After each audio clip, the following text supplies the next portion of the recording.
मित्रों नमस्कार। मैं ज्ञान भक्ति चैनल से आप सभी को नमस्कार करता हूँ। कैसे हैं आप लोग? आज मित्रों मैं आप लोग को कुछ नया विषय बताने आया हूँ और ये विषय है सूर से जाने आपकी आत्मा कितनी पवित्र है और आपकी आत्मा इस पृथ्वी में क्या करने के लिए आई है पूर्व जन्म से और कहाँ जाना है। मित्रों, जब कोई भी बच्चा जन्म लेता है इस संसार में तो उसका लगन ये होता है और लगन के अंदर जो आत्मा होती है उसका जो प्रतिनिधित्व करता है वो सूर करता है। यानी आत्मा का कारक सूर है, मन का भी कारक सूर है। तो आज हम ये जानेंगे कि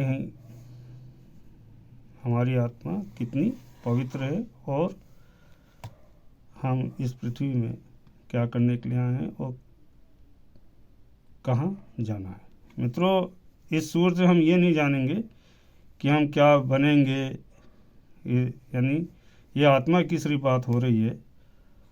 ये आज मैं नहीं बताऊंगा कि आप राजपत्रित अधिकारी होंगे या क्लर्क होंगे या बाबू होंगे। सिर्फ आत्मा कितनी पवित्र है और कहाँ पे जाना है और क्या करने के लिए हम आए हैं। मित्रों, ये जो लगन है ये शरीर है और यहाँ से सूर्य इन 12 भावों में कहीं पर भी बैठा हो, चाहे कुटुंब में हो, चाहे पराक्रम में हो, चाहे सुखेश में हो, एजुकेशन वाले भाव में हो, रोग रिपुण के भाव में हो, सप्तम भाव में हो या अष्टम में हो, यानी नवम में हो, दसम में हो, 11वें में हो, 12वें में, कहीं पर भी अगर ये सूर्य बैठा है तो इससे हम ये जानेंगे कि हमारी आत्मा कितनी पवित्र है। मित्रों, अगर हमारा लगन में या आपकी कुंडली में, आपके परिवार में किसी की भी कुंडली में सूर्य यहाँ लगन में बैठा है तो आप ये जानिए कि बहुत पवित्र आत्मा है, उसका शरीर भी पवित्र है और उस शरीर के अंदर जो आत्मा है वो भी पवित्र है और ऐसी आत्मा अपने जीवन को उठाने के लिए आई है। यानी ऐसी आत्मा बहुत पवित्र होती है, आध्यात्मिक होती है और बगैर कोई विलेम लगे ऐसी आत्मा जीवन को जीती है और बहुत पवित्र होती है और आध्यात्मिक होती है। और ऐसी आत्मा अपने जीवन को साफ सुथरे तरीके से जी करके और अपना मोक्ष के लिए ऐसी आत्मा अग्रसर होती है। दूसरे में अगर सूर्य है तो दूसरे भाव में अगर सूर्य है मित्रों तो ये पता चलता है कि ये आत्मा जो आई है अपने कुटुंब से ही आई है। यानी पूर्व जन्म में भी इसी परिवार में थी और इस जन्म में भी इसी परिवार में जन्म लिया है और अपने अधूरे काम को पूरा करने के लिए ऐसी आत्मा अपने परिवार में ही इसने जन्म लिया है। तीसरे भाव में सूर्य है तो ये पता चलता है कि तीसरे भाव में सूर्य है तो ऐसी आत्मा भ्रमण में है और ये आत्मा गुजरते हुए अपने अगले जन्म को जाएगी। यानी भ्रमण करते हुए यानी अगले जन्म को जा रही है आत्मा। यानी ऐसी आत्मा भ्रमण पे है और पृथ्वी में जन्म लिया है तो गुजरते हुए इस पृथ्वी से अगले जन्म को ऐसी आत्मा को जाना है। चौथे भाव में अगर सूर्य है तो ऐसी आत्मा बहुत शुद्ध है, पवित्र है और इसके पास जो भी लग्जीरियस है चौथे भाव में जो ऐसी आत्मा बहुत पवित्र है। चौथे भाव में सूर्य अगर है तो बहुत पवित्र आत्मा है और ऐसी आत्मा पवित्रता के साथ सुख भोगती है और निश्चल होकर के ऐसी आत्मा होती है। किसी का दोष रूपण लेकर के ऐसी आत्मा नहीं आती है। बहुत पवित्रता से ऐसी आत्मा को जीवन जीती है। जितनी भी इसके पास सुख सुविधाएं होंगी वो निश्चल वाली होगी और बहुत पवित्रता से, बहुत आध्यात्मिक होती है। और ऐसी आत्मा लोगों का भला करती है और अगले जन्म को बहुत पवित्रता से ये उच्च कोटि की योनि प्राप्त करती है। पंचम भाव में सूर्य जो होता है मित्रों, ये जो भाव होता है पास्ट लाइफ का होता है, यानी पिछले जन्म का होता है। तो ऐसी यानी पंचम भाव में सूर्य है तो आप ये जान लीजिए कि ऐसी आत्मा का इस परिवार से कोई संबंध है और अपने अधूरे काम करने के लिए ये आत्मा आई है। यानी पंचम भाव में सूर्य है तो यहाँ पर ये बताते हैं सूर्य कि आपकी आत्मा का संबंध पूर्व जन्म से है, जो कि आप इस जन्म में कोई अधूरा कार्य करने के लिए आपकी आत्मा इस जन्म में आई है।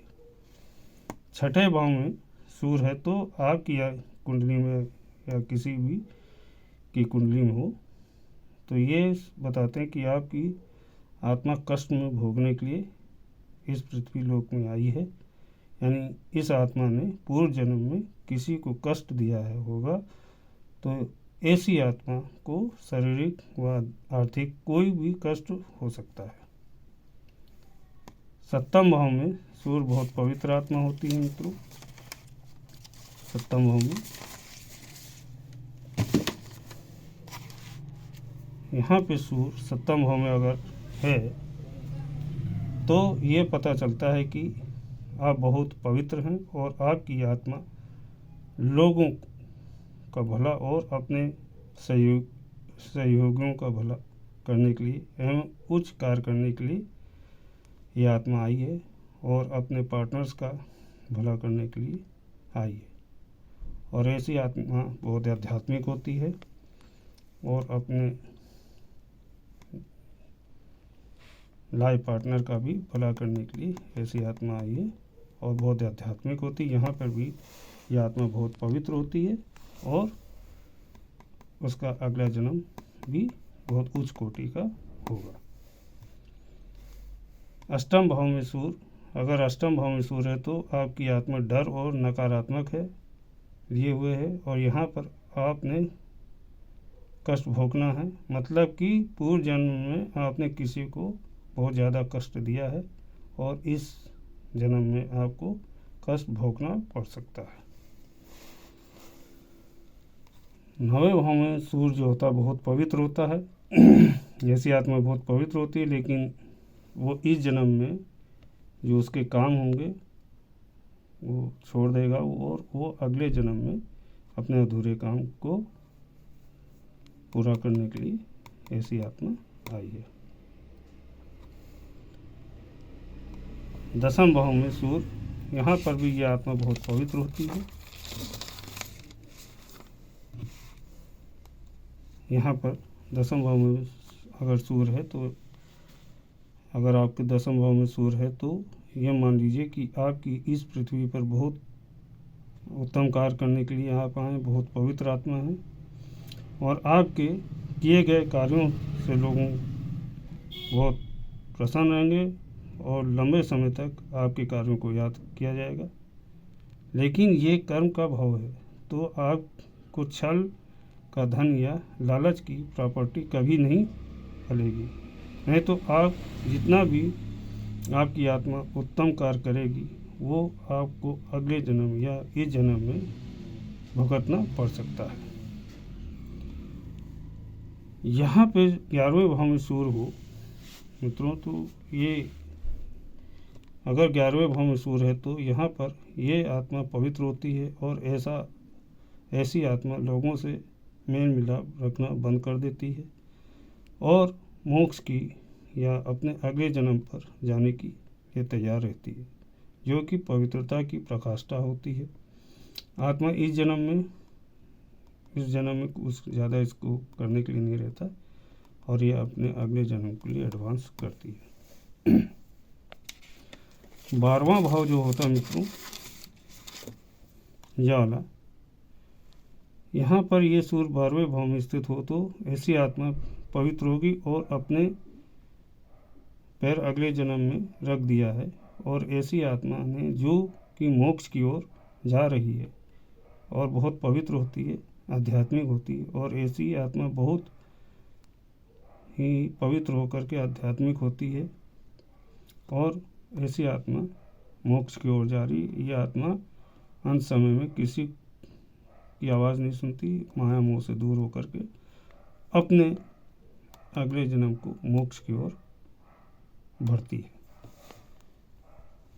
मित्रों, एक छोटा सा वीडियो मैंने डाला है, तो मित्रों हम अपनी जन्म कुंडली से ये जान सकते हैं, हमारे जन्म कुंडली में सूर्य जहाँ पर भी बैठे हैं उससे हम अपनी आत्मा के विषय में जान सकते हैं। और मित्रों, हम लोग किसी भी धर्म समुदाय से हों, हम लोग को अच्छे काम करना चाहिए और ईश्वर से प्रार्थना करनी चाहिए कि हमारे हाथों से कोई भी काम बुरा ना हो, सबका भला होना चाहिए, ताकि हम अपनी पवित्रता, हमारी आत्मा पवित्र होकर के मोक्ष की ओर जा सके। मित्रों, आपको ये वीडियो कैसी लगी? आपसे अनुरोध है, सब्सक्राइब कीजिएगा, कमेंट कीजिएगा, शेयर ज़रूर कीजिएगा, और आने वाली वीडियो में और भी अच्छी डालूँगा। ज्ञान भक्ति चैनल से मैं मनमोहन कृष्ण श्रीवास्तव आप सभी को नमस्कार करता हूँ।